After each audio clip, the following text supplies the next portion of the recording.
So welcome, greetings everyone, and thank you for joining us this evening for the third of many events to be held on the SU campus on disability cultures and identities as experienced and expressed through creative writing. Tonight we will be thinking critically together about the relationships that exist between and across disability rights, bioethics, medicine, the disability imaginary, and the perspective that is described by some as lives worth living. Far more than an abstract concept, lives worth living is a street chant, and I am thinking of protest here, a crypt stance, a poetic assertion, an insistence, a demand. In short, it is politicized, activist, and pragmatic. Our lives are at stake. We shall not be moved. I won't sing now, but maybe later. Some of you know that song, We Shall Not Be Moved, that chant? It's all right if you don't. I'm Diane Wiener, the director of the Disability Cultural Center here at Syracuse University, and I'm a research associate professor in the School of Education's Cultural Foundations of Education program. And I'm delighted to be with you tonight and to welcome all of you. We regret very greatly that Professor Adrienne Asch was unable to join us this evening due to health concerns, and we certainly wish her very well. Tonight's event, Disabilities as Ways of Knowing, a series of creative writing conversations, part 3, very catchy, featuring Bill Peace and Steve Kuusisto, is made possible through the co-curricular departmental initiatives program within the Division of Student Affairs, and co-sponsorship by the Disability Cultural Center, the Renee Crown University Honors Program, the Center on Human Policy, the Disability Law and Policy Program, the David B. Falk College of Sport and Human Dynamics, the Department of Women's and Gender Studies, the School of Education, the LGBT Resource Center, Cultural Foundations of Education, the Office of Multicultural Affairs, the Disability Student Union, the Beyond Compliance Coordinating Committee, the Disability Law Society, and last but not least, Verbal Blend, which is a group of students who do poetic activism. Very special thanks go to Cindy Colavita, Rachel Zubul-Ruggieri, did I pronounce it right this time? Raka.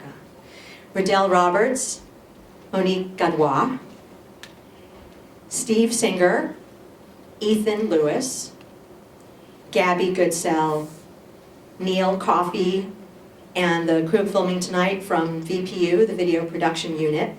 We will have this available with captioning, of course, on our YouTube channel once all of that's been constructed, the video matching with the captioning.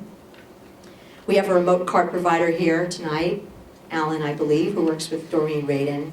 Our two outstanding sign language interpreters, Catherine, otherwise known as Ren Brown, and Virginia Scarpino. Dave Williams and the entire team from Learning Environments in the Newhouse School. Terry Slater from Empire Interpreting, Karen Spencer from the SU Bookstore, Joel Whitney from the College of Law, Professor Arlene Cantor, and everyone else who helped to coordinate tonight's event, as well as the student-centered luncheon that will be held tomorrow with Bill, Steve, and yours truly. So I want to remind you that now we have the door unlocked, we will have refreshments. We had a little adventure shortly before we began here. Thank you to people who assisted me with clarifying the matter.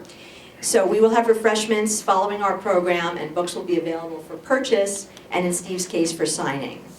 Bill's books are yet to come in terms of signatory, right? That's the plan, okay.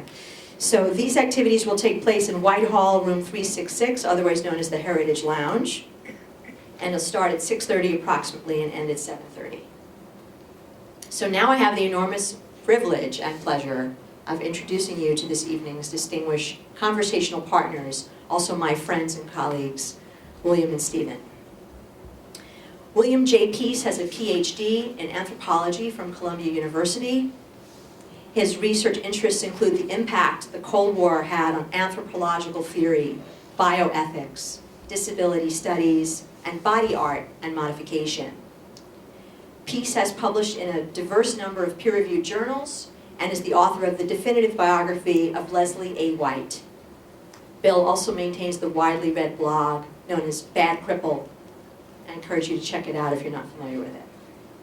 Stephen Kuusisto is the author of the memoirs Planet of the Blind, a New York Times notable book of the year, and Eavesdropping, a memoir of blindness and listening.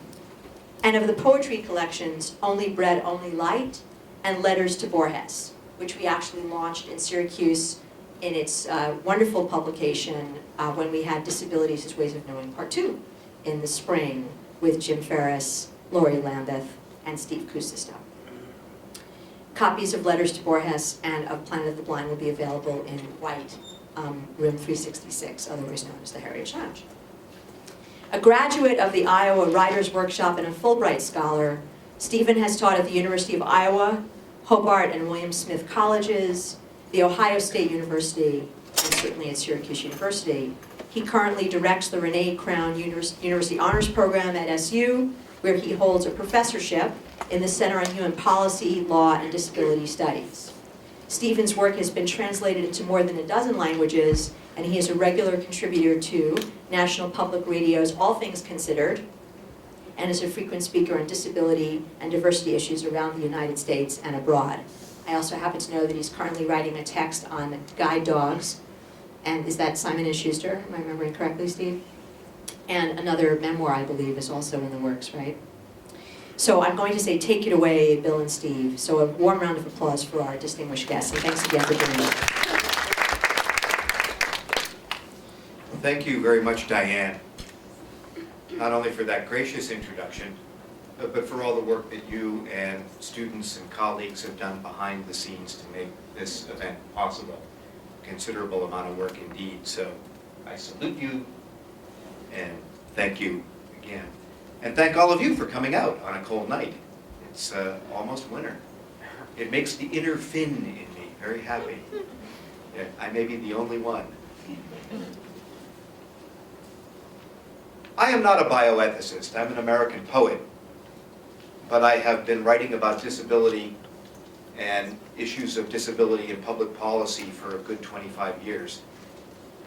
My career has been wildly variegated, I would say, because I began as a poet, then began writing nonfiction and journalism about disability, wound up in the public sphere doing advocacy work in the city of New York, where I advised the Metropolitan Museum, the Museum of Modern Art, the Mayor's Office for People with Disabilities, the Taxi and Limousine Commission, then on to the Kennedy Center in Washington, D.C., the National Endowment for the Arts, and civic and private organizations and universities around the U.S. and now abroad. One can become an advocate and find real interconnections between advocacy and public work on behalf of people with disabilities and the life of the writer.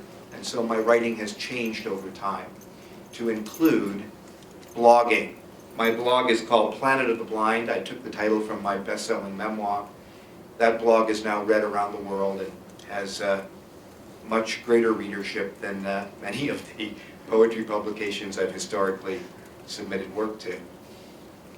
It is through blogging and through the digital sphere, the digisphere, that I first got to know Bill Peace. And the reason this has some significance to today's topic is that I got to know Bill Peace really through the issues having to do with bioethics that we're going to be talking about tonight. And so it all began rather innocently. I was sitting in my study at the Ohio State University, and my wife came in and told me a story. It had just appeared in the Columbus Dispatch, and I wrote a blog post. And that blog post led to my introduction to Bill, who was also writing blog posts at the same time. That is to say, in a long-winded way, that the two of us became interested in the issues of disability public policy and some pretty cutting-edge issues in bioethics all at the same time. I am not a bioethicist. It is a complex and rich field. It is one that I invite people who are interested in disability and disability studies to get to know better. You're going to have some good chances this year to learn more about the field. Bill knows a great deal about it, and that is why he will be here in the spring also as our Jeanette Watson Distinguished Visiting Professor, talking about lives worth living and bioethics. But suffice it to say that bioethics becomes important in especial after World War II and the disclosures about the intersections between atrocities, human rights violations, the Holocaust, and the complicity of organized medicine, really on both sides of the Atlantic in the development of war crimes. We had to take, scholars felt, philosophers felt, sociologists felt, anthropologists felt, social psychologists felt that a critical engagement with what the nature of medicine and the nature of the public good really might be, really was necessary. And so bioethics really begins to take off after the Second World War, though we could argue that all philosophy is bioethics, going back to the very beginnings. For in fact, as philosophers would have it, we ask questions about what is good in life, what is the meaning of a productive life, how does one engage in that life, what are the intersections between rights, human dignity, and the quality of or the appurtenances of medicine. So I want to read a blog post that I wrote which connected me to Bill Peace in the beginning. It's called Growth Attenuation, Say It Ain't So. This is the creative writing part of the gig here. I am always the last person to hear about major stories. For instance, I just found out last week that Shoeless Joe of the Chicago White Sox may have thrown the World Series back in 1919. Say it ain't so, Joe. When my wife Connie read me the article in today's Columbus Dispatch, this is 2007, about a disabled girl who is putatively named Ashley and who has been rendered permanently childlike through a surgical procedure designed to keep her small as a kind of accommodation for her caregiving parents, I was not only shocked, but I wondered how I had missed the story.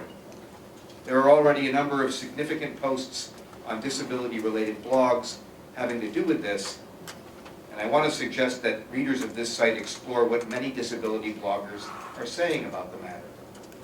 Alas, a blog is a good place to start, and Blue of the Gimp Parade had this to say in her post, Frozen Girl. I'm under the impression she'll write more when she's feeling better. Feel better, Blue.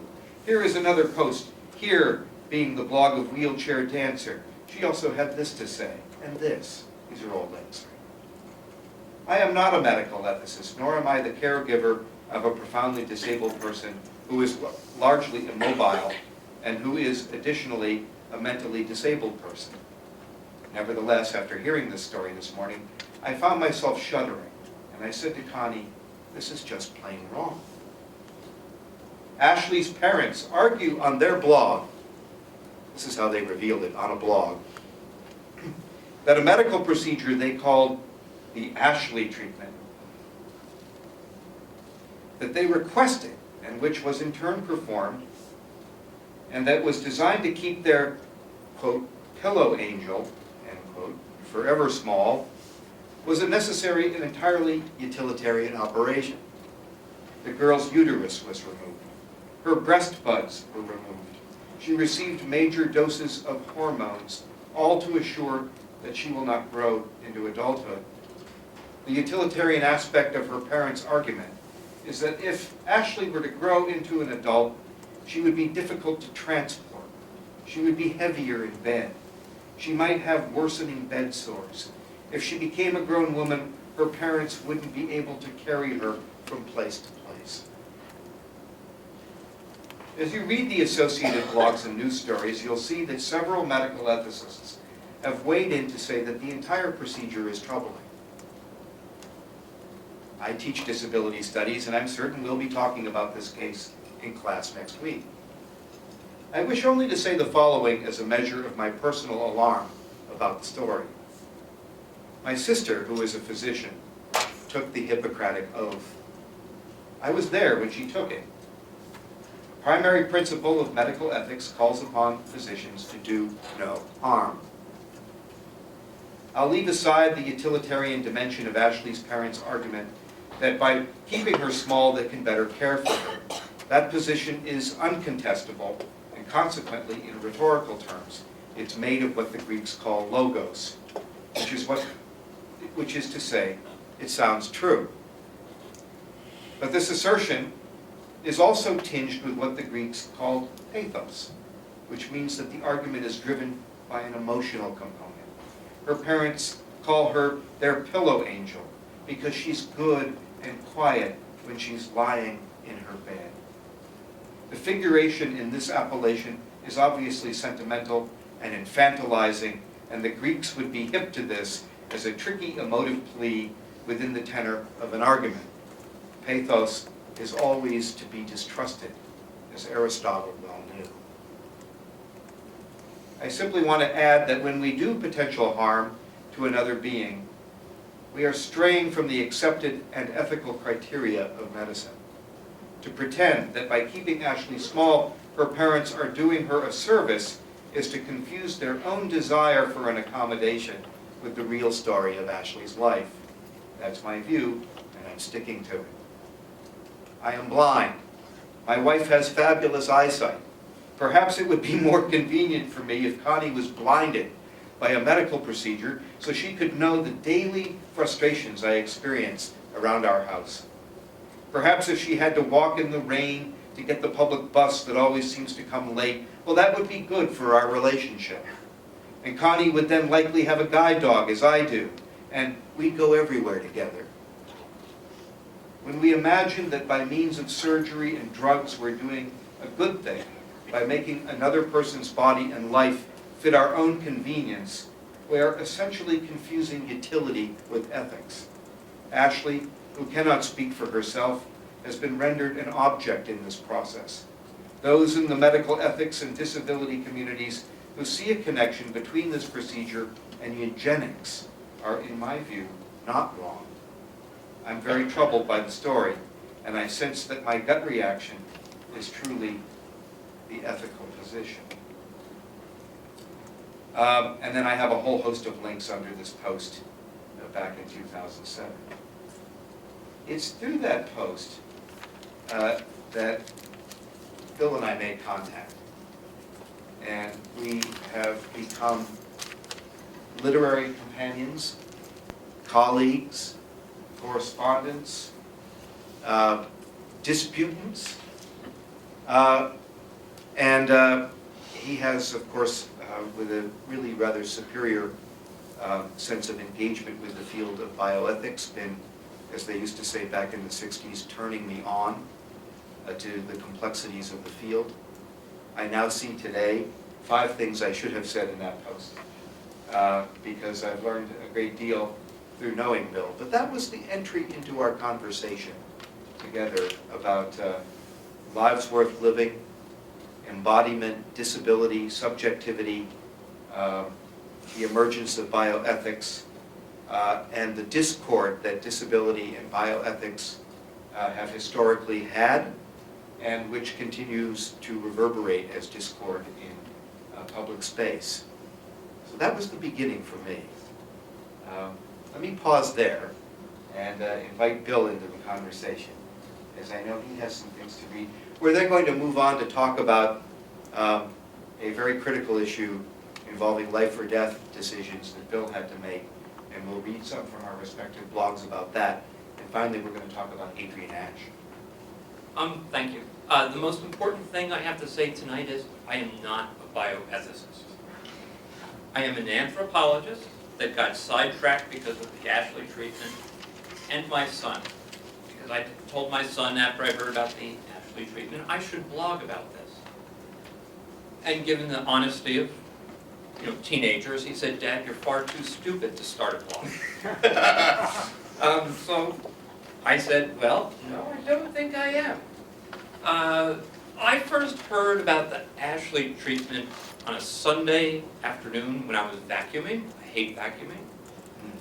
So I listened to podcasts with my iPod, and I was listening to a podcast called Disability Nation. And as I am vacuuming my living room, I am hearing about what Ashley's parents did. And I got increasingly angry, which led to an incredibly neat household within the next hour or two.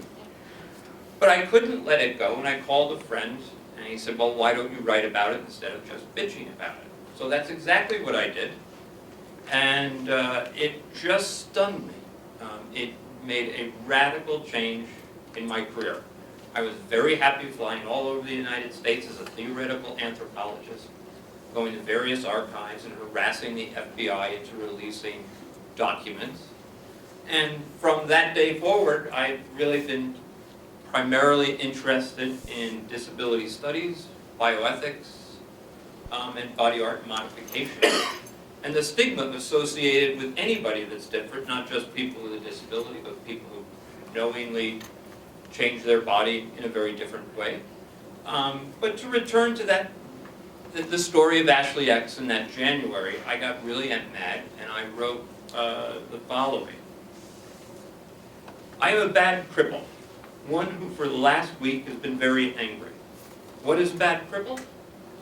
It is a person such as myself with an obvious disability who is well aware of their civil rights. When I am confronted with ignorance and bigotry, I do not bow down. I reject the stigma associated with disability, and when my civil rights are violated, I am quick to act. This does not make me popular. Indeed, people often seem stunned when I assert myself.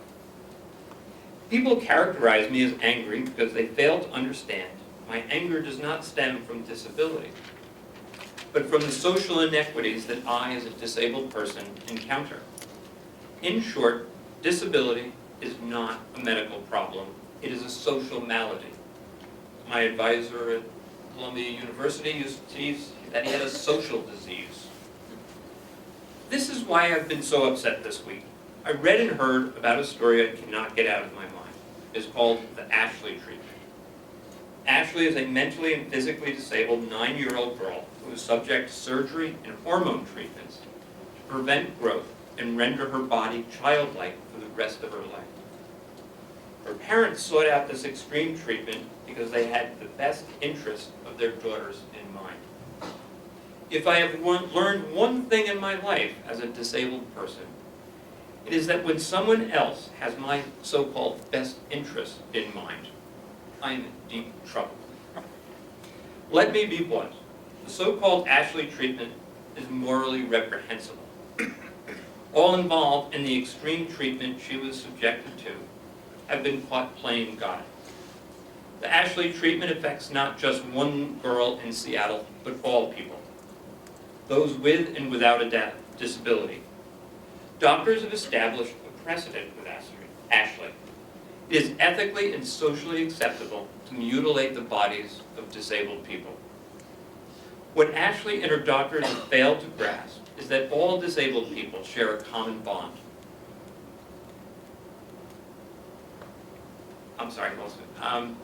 In my opinion, there is no difference between myself and Ashley, despite the great disparity in our intellectual abilities. If you doubt this, let me relate one story from my childhood. In 1972, I was a 7th grade student in a Catholic school in New York. The school was not unusual, but I was.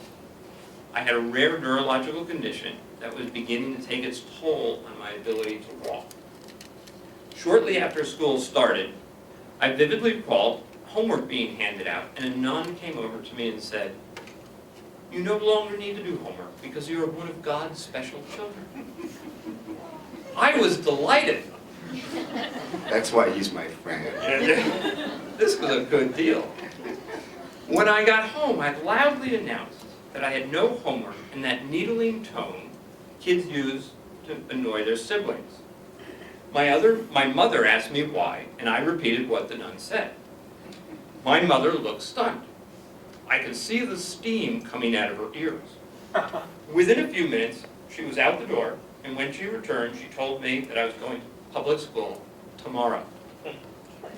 How she arranged all this in one afternoon is a mystery. But one thing was clear. No matter how sick I was, and regardless of my inability to walk, I was not one iota different from my siblings. I was at peace, and in our family, my mother told us, we hold our heads up high and straight. How does this experience relate to the Ashley treatment?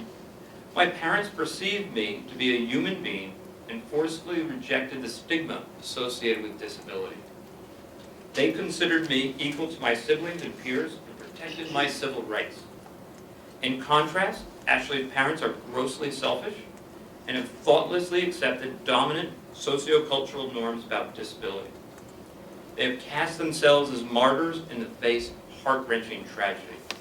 They alone will care for their developmentally and physically disabled child and their so-called healthy brother and sister.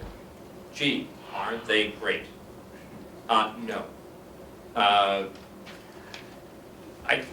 They're not content to just violate their daughter, but have created two terms, the Ashley treatment and Pillow Angel, and created a blog that has shined a giant spotlight on themselves.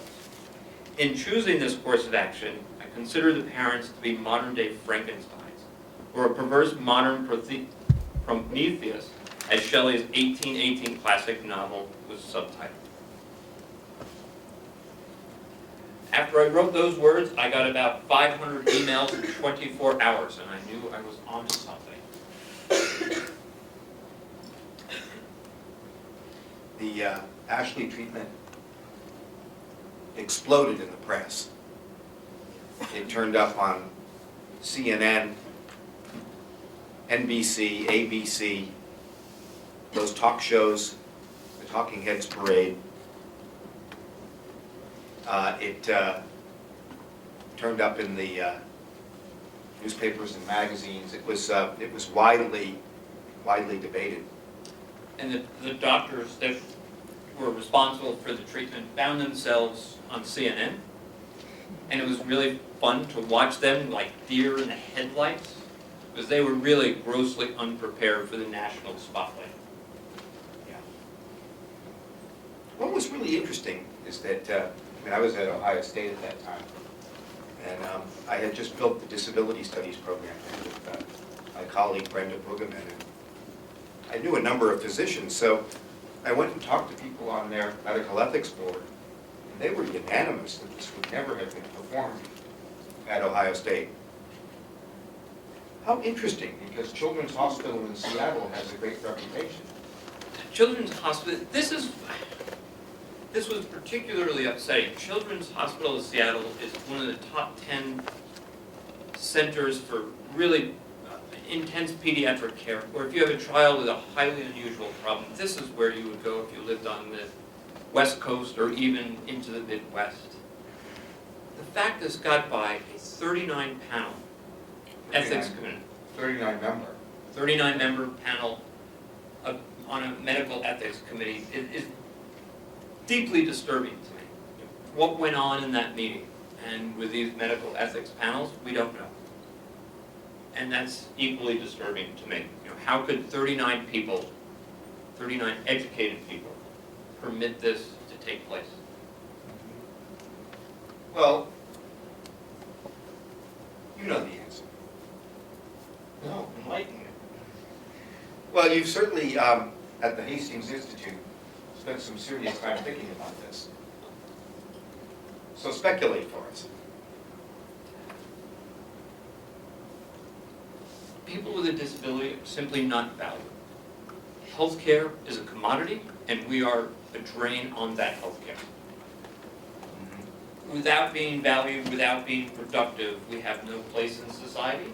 We may pay lip service. We have the ADA. It's been around for almost 25 years, and it is violated every day, probably at every institution in the nation.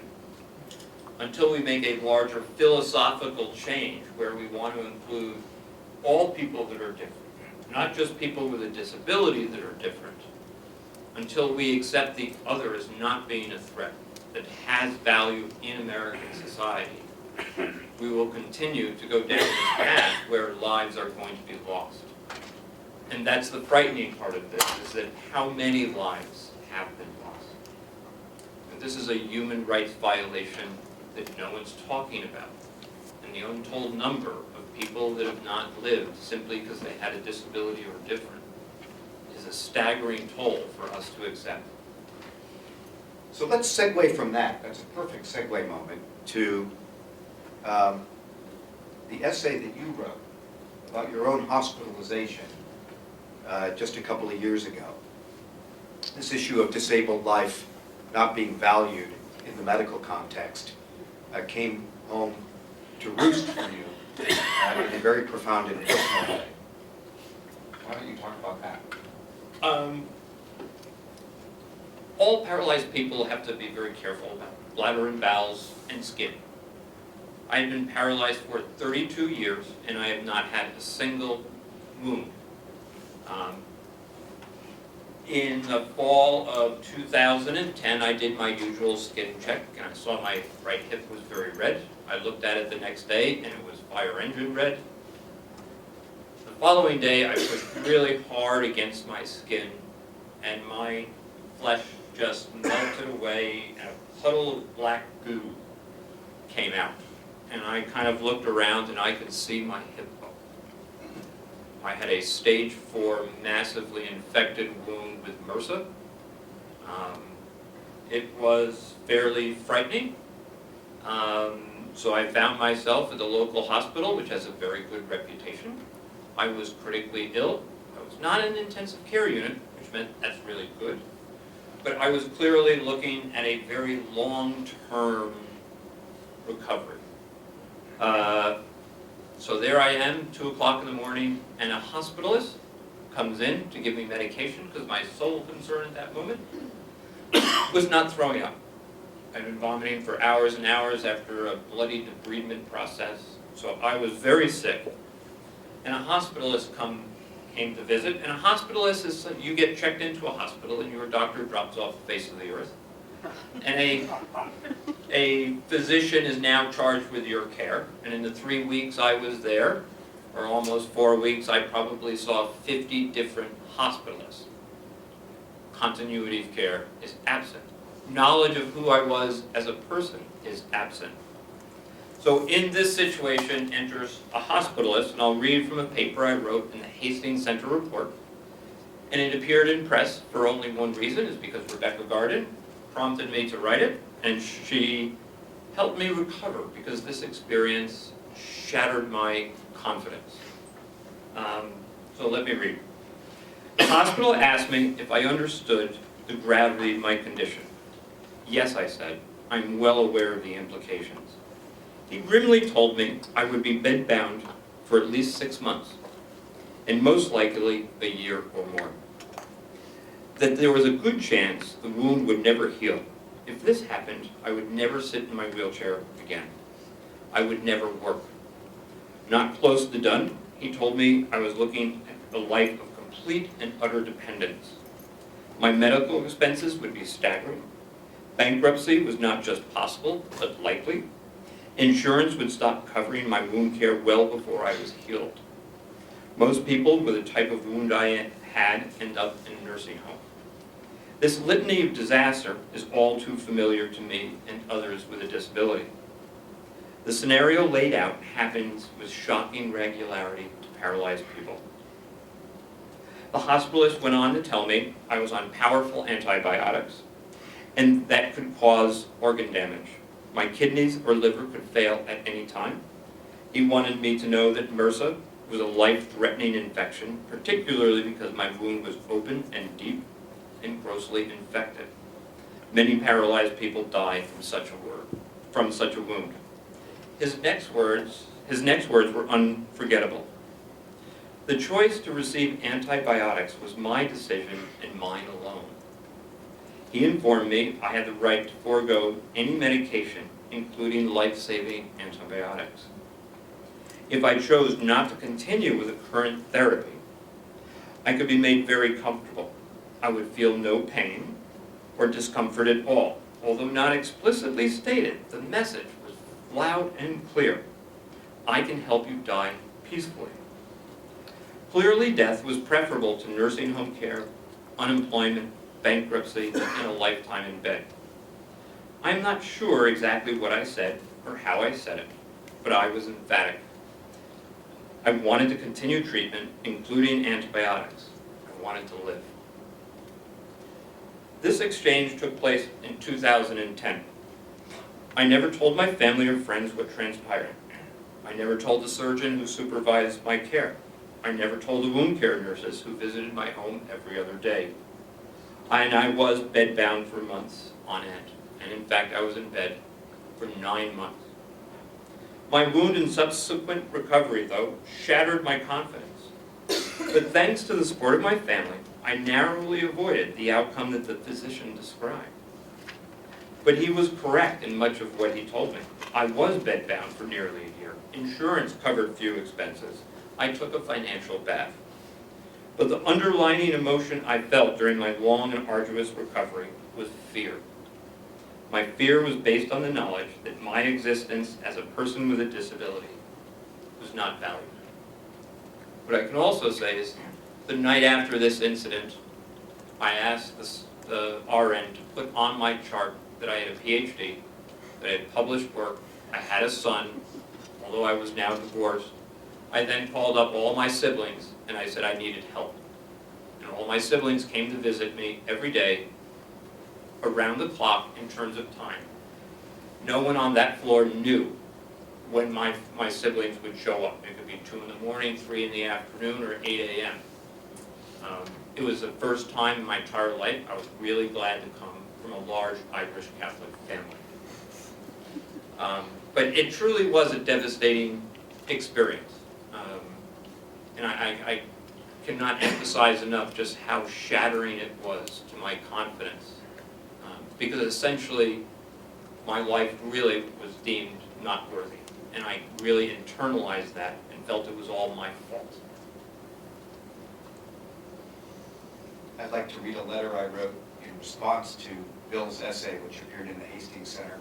But before you read that, I have to tell you that I spoke to the people after this letter was published.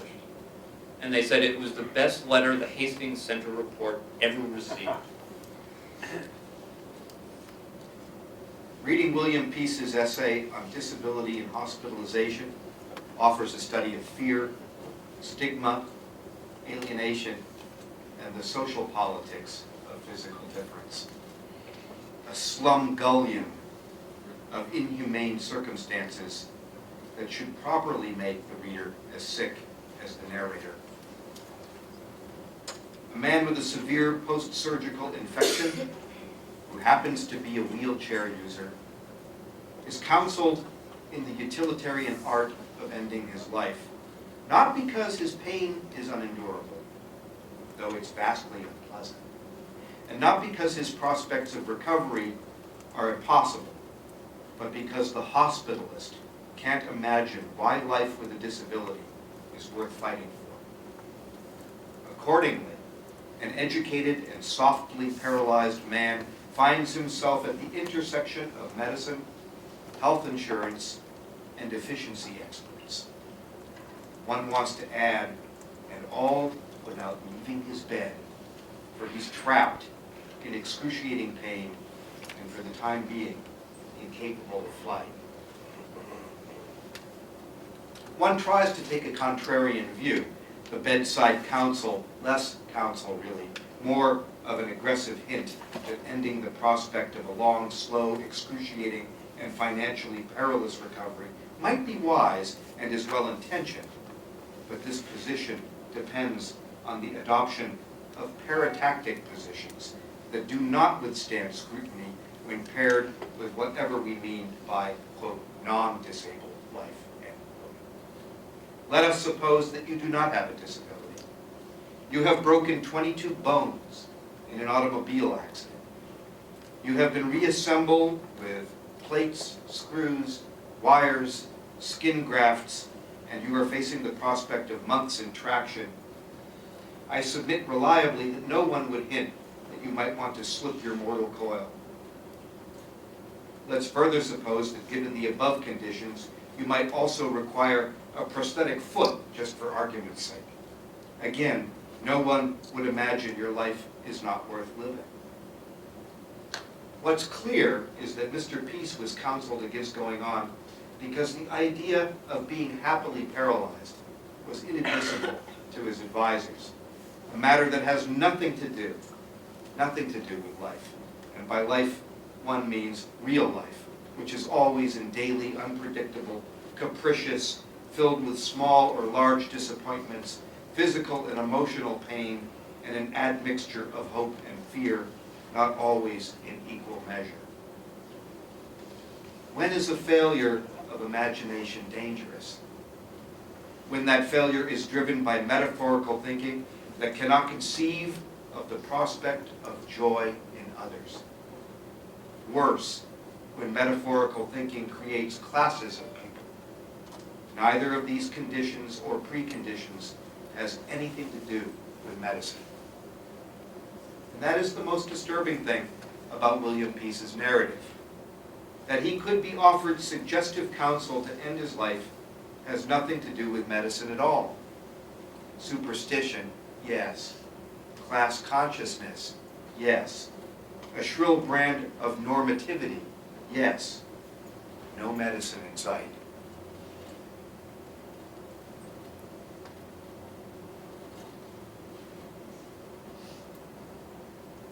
You want to talk a little bit about Not Dead Yet?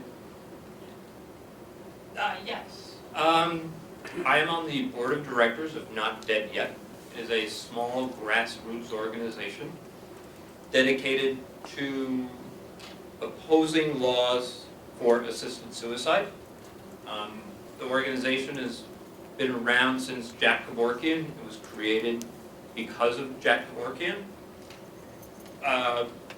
I'm sure all of you have heard of Kevorkian, but I'm not sure that most of you would know that 2/3 of the people that he assisted to death had a disability and were not terminally ill at all. Anybody here not heard of Jack Kevorkian? Raise your hand so I won't know. There are a couple people? Okay. Yeah, just say. Jack Kevorkian was active in the 80s through 90s, and he assisted people to death in spite of the fact that there were no laws for assisted suicide, and he did it in a very grim and spectacular way. He would give somebody a lethal injection in the back of his rusted out VW van. He then moved on to motels, and because all this was not enough to get him notoriety, he assisted to death of quadriplegic and removed his kidneys and delivered it to the local hospital. He really put assisted suicide as a concept on the map.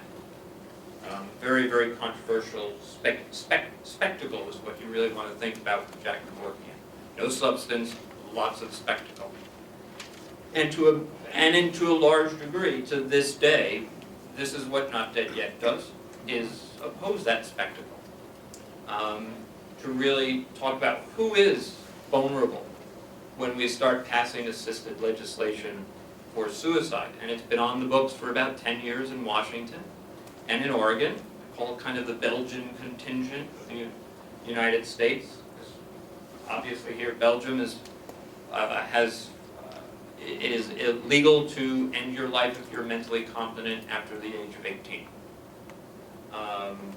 So it's in opposition to this idea, and the people at greater risk are people with disabilities, the elderly. And this is also where Adrienne Asch's work comes in. It's very unfortunate that we don't have Perfect segue here. Adrienne Asch has been really significant on pointing out the value of people with a disability. She has worked and put questioning prenatal testing. What are we really doing, and what are we really testing with when we do prenatal testing? I occasionally say that what we are practicing is a modern-day eugenics movement. I don't like to say that because it shuts down a discussion. But at some point, I truly feel that that is the case. And Adrienne Asch was the first recognized important bioethicist to adamantly oppose prenatal testing and what it could be, and look at the value of end-of-life issues. She is a significant scholar, and it is really unfortunate that she's not here this evening. Yeah, it's a real setback, real blow. Well, let's talk about end-of-life issues. We both have a friend in common, a disability studies scholar, Lenny Davis, who is rather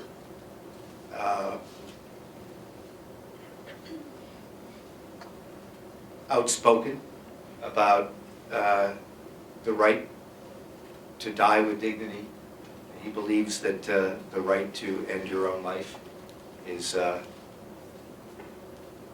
important development, and yet not dead yet. And those of us in the disability community who have seen up close the ways in which the machinery of medicine devalues disability life worry about the adoption of these laws. You want to talk a little bit about that? Yeah.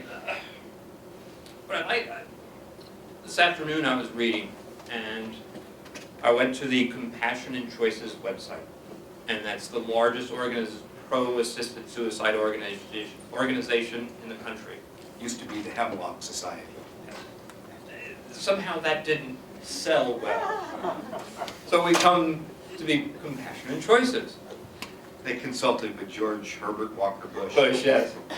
Compassion and choices. Feels good. But I was looking at the website today, and I was startled to read key disability advocates in favor of assisted suicide at Autonomy Inc. in the UK. I don't know a single person with a disability that is in favor, and I had never heard of Autonomy Inc. until today.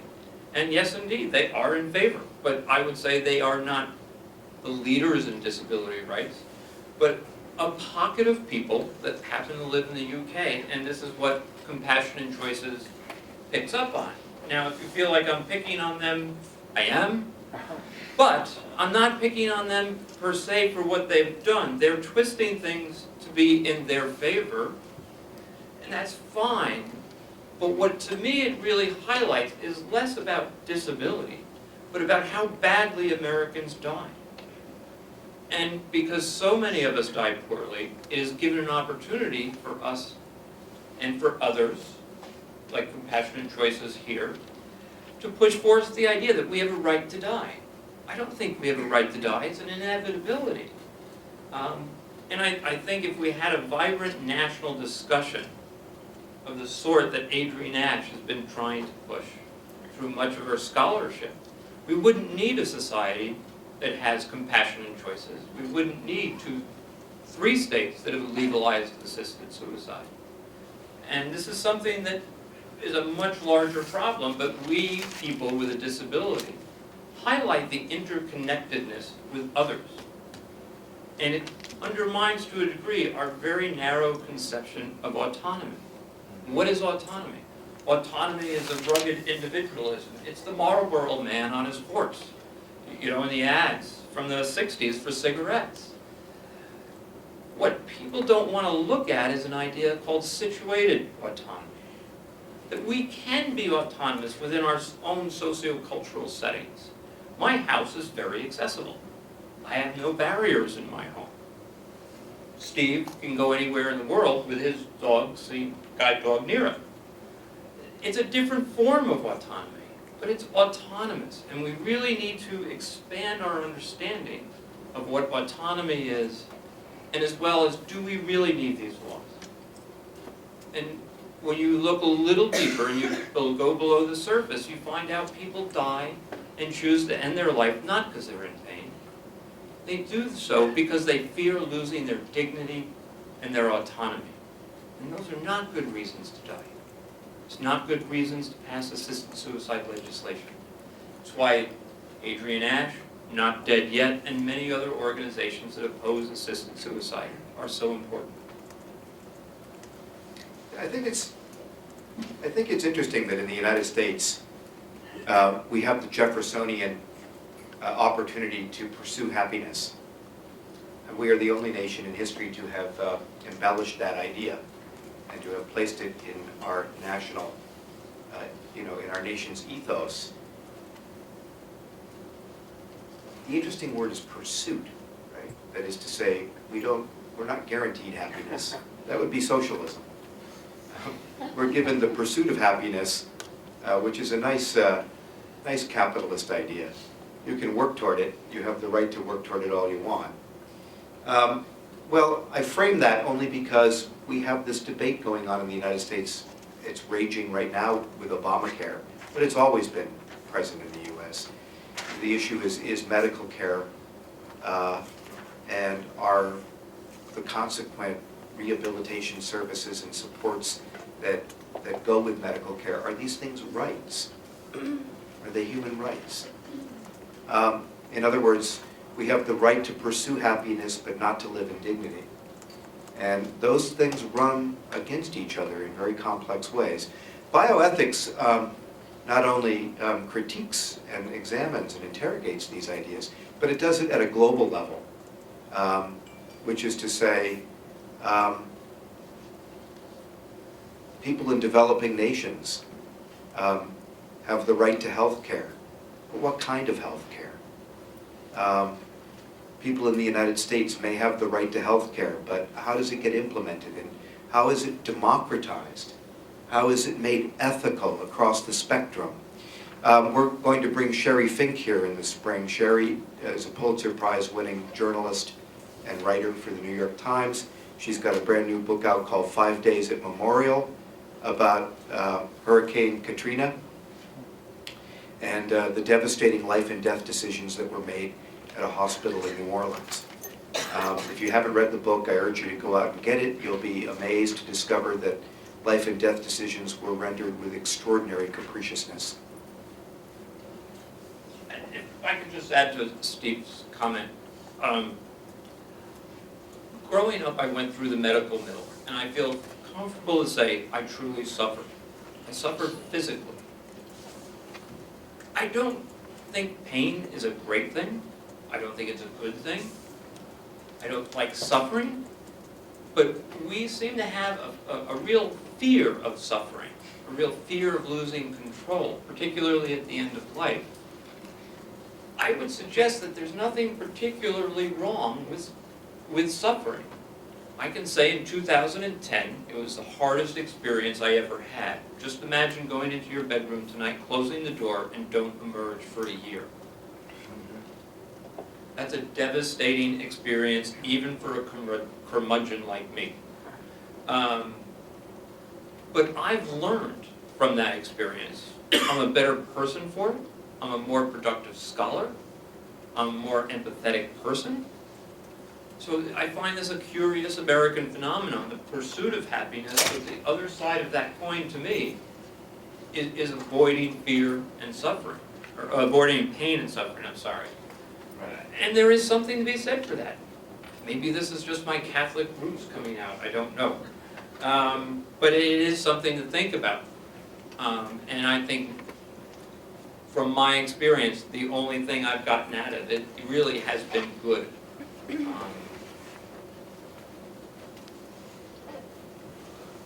Let me, if you'll all bear with me, let's conclude with a poem. I know. This is not my own poem.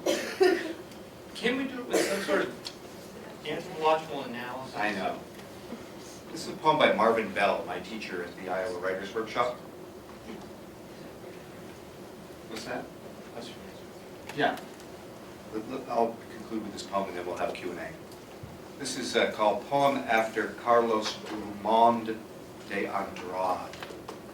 Carlos Drummond de Andrade was a South American poet of the 20th century who wrote a poem that begins famously, Carlos, don't kill yourself. There's a Victrola. There are lemons. I think he's trying to talk himself out of ending his life. So Marvin writes this poem. And I think this is a stunning poem. It's life that is hard. Waking, sleeping, eating, loving, working, and dying are easy. It's life that suddenly fills both ears with the sound of that symphony that forces your pulse to race and swells your heart near to bursting. It's life, not listening, that stretches your neck and opens your eyes and brings you into the worst weather of the winter to arrive once more at the house where love seemed to be in the air. And it's life, just life, that makes you breathe deeply in the air that is filled with wood smoke and the dust of the factory, because you hurried. And now your lungs heave and fall with the nervous excitement of a leaf in spring breeze, though it is winter and you are swallowing the dirt of the town. It isn't death when you suffer. It isn't death when you miss each other and hurt for it. When you complain, that isn't death.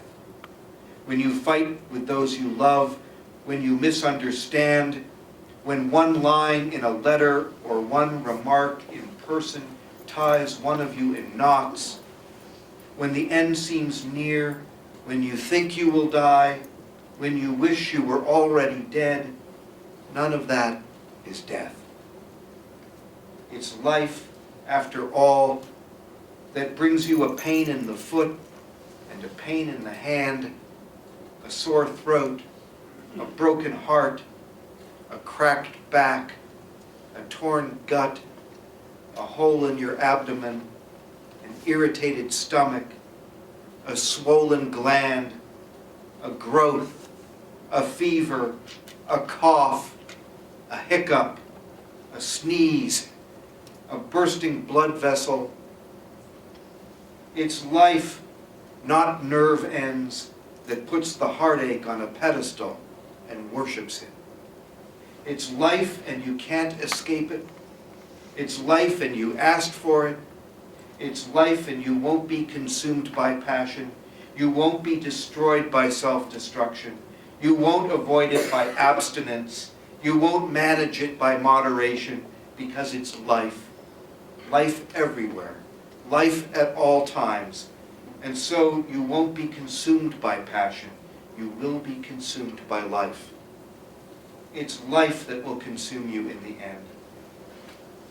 But in the meantime, it's life that will eat you alive. But for now, it's life that calls you to the street where the wood smoke hangs and the bare hint of a whisper of your name. But before you go, too late, life got its tentacles around you.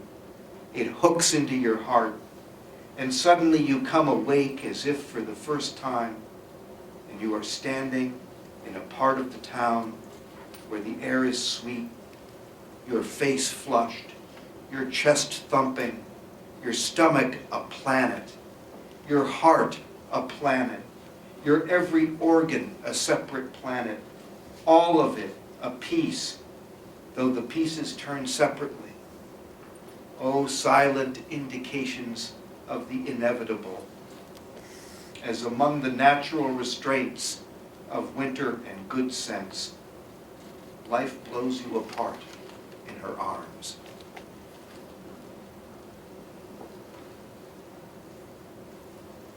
Life is never what you would suppose, as Walt Whitman would say. And it's worth fighting for every breath. Let's take questions.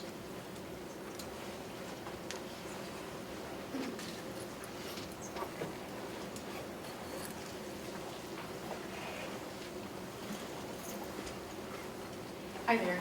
Thank you so much for the back and forth thing that you did. I think it was really powerful. I was wondering about the conflation with terminal illness and disability, and if that's not a really sticky issue that is underlying both the doctors who couldn't imagine that your life was worth fighting for, for, other kinds of end-of-life decisions. And so I just wanted to maybe bring that up as something that you didn't, I think you talked about it at the end here, Stephen, with the poem, but maybe a little bit more explicitly. Disability is always metaphorized as a sort of petite mal version of death. And people who are not sufficiently educated about the nature of disability cannot conceive of it outside that framework. So that's a problem. Bill? It's a problem, especially in terms of the nitty-gritty of end of life. Advance directives, for instance.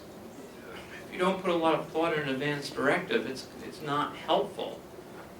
That's a cultural ideal. Every person in this room is in terminal condition. I don't think it's sticky at all. I think it's just pretty clear cut. If you live long enough, you will have a disability. If you have a terminal condition, at some point you will have a disability. It's very easy to conflate the two, but they are truly distinct. Even people in terminal condition have a right to live as many days as they can. And I think that's important. And how do we get those people that are terminal, that are approaching the end of their life, to get the most out of them? To me, we need a vibrant palliative care, hospice care movement in this country that we just don't have it. I don't understand hospice care. If you go into hospice care 2 days before, the opportunity was lost the year before.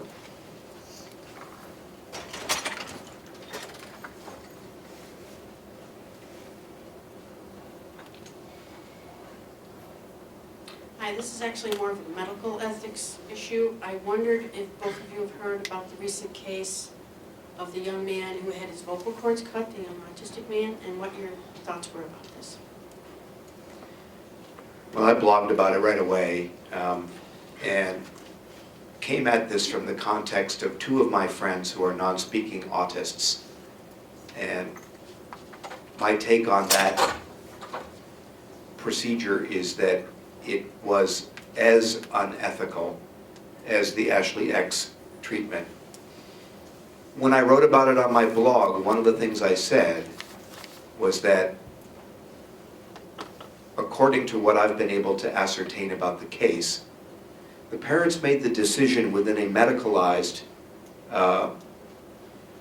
sort of constructed dynamic, rather than a broader disability-oriented dynamic, so that the decision was, we can cut the boy's vocal cords and this will stop his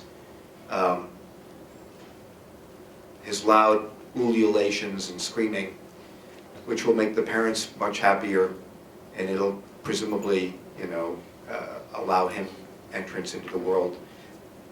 What was missing, however, were alternatives to that.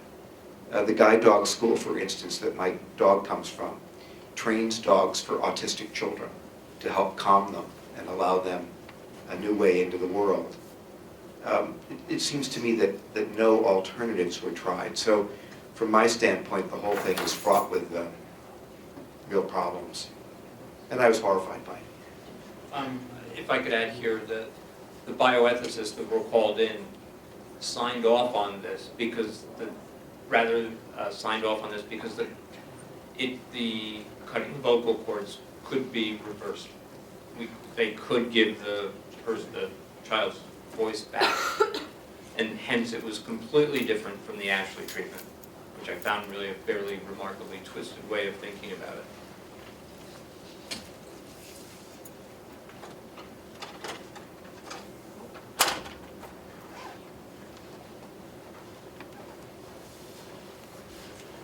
Actually, I can probably say,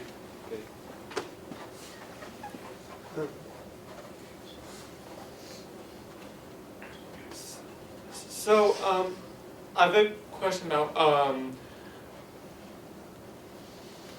about disability. And for me, when I was younger, I tried to articulate, this was when I was maybe in middle school, about how people's disabilities should not be killed. I was sort of exploring disability ethics. However, my parents, my grandmother specifically, was always saying that no matter what, my disability was not severe enough, and therefore I would never know and I could never speak for someone who did want end-of-life treatment. What would you say to that? Because I think that that argument is made quite a bit in mainstream culture.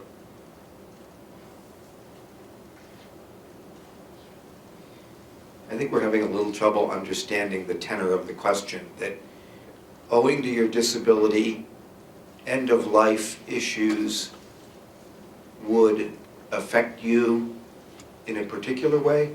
Is that what you... No, I was most talking about the, mainstream society, I find, critiques the not dead yet and the disability ethics movement, that the people who are advocating for against end-of-life treatment are not, quote, disabled enough, unquote. I'm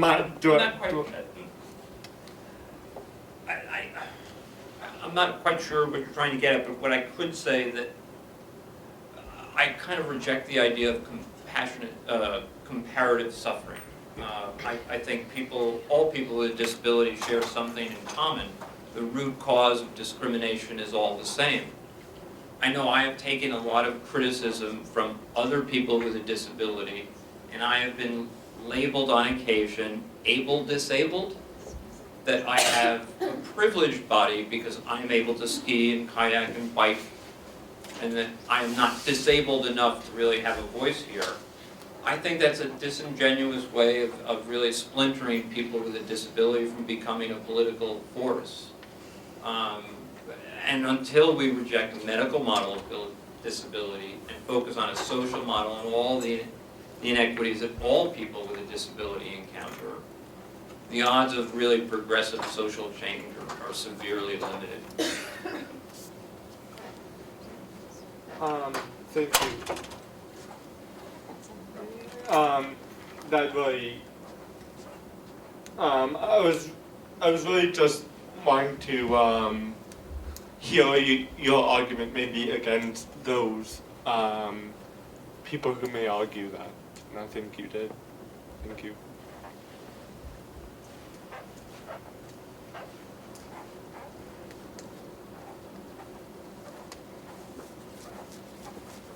My shoes are squeaking, sorry about that.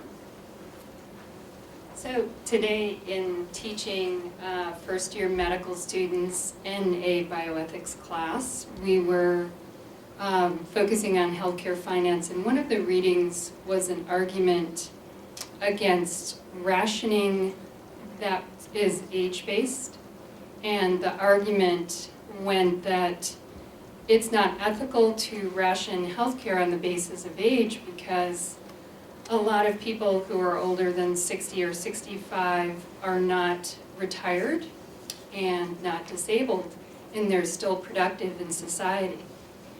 So I was really taken aback by this argument because it obviously equates a life worth living with productivity, and it evaluates worth in terms of this kind of perception. Keep them shoveling, Mabel. Yeah. Keep them shoveling. So can you talk about lives worth living and productivity? Well, I don't want to get up on a soapbox and do a long thing here, but I will say that disability becomes a problem, as you know, and as everybody here knows, in a new way in the 19th century with the advent or development of the Industrial Revolution. And we know that Karl Marx was one of the earliest people to adopt the term disability, using it in an economic sense to denote people who had been rendered physically unfit through accidents to work in the factories, which were the, of course, engine of the Industrial Revolution. So disability becomes reconfigured in the 19th century under an economic imperative, a kind of taxonomy, if you will, in which it is seen as being singularly without utility, having no value whatsoever. And that continues to hold true in the political and public discourse of capitalist economy, that disability lacks utility and therefore has no genuine value. And of course you also know, and everybody here probably knows, that Hitler referred to people with disabilities as useless eaters, right? That they are so without utility, they are just simply consumers of the state, of the state's bounty, if you will. Those problems still exist. They torment the public nerve, if I can use a metaphor.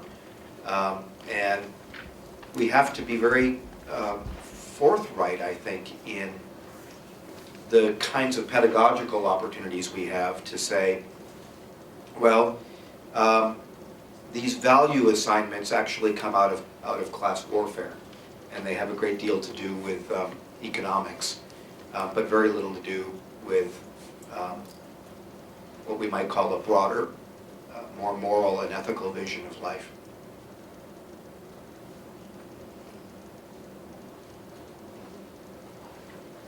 I can't say it any better. What he said. Yeah, what he said. I'll have what she said. Why don't we close there, and a real round of applause for everyone, please. Thank you so much. And the Heritage Lounge, I think it's a heritage of political goodness, I'm hoping, that kind of heritage. Some heritage bothers me. Hopefully this is a good heritage in my book. Not okay. Whitehall, on the other side of the law school complex, room 366. Please come and enjoy conversation.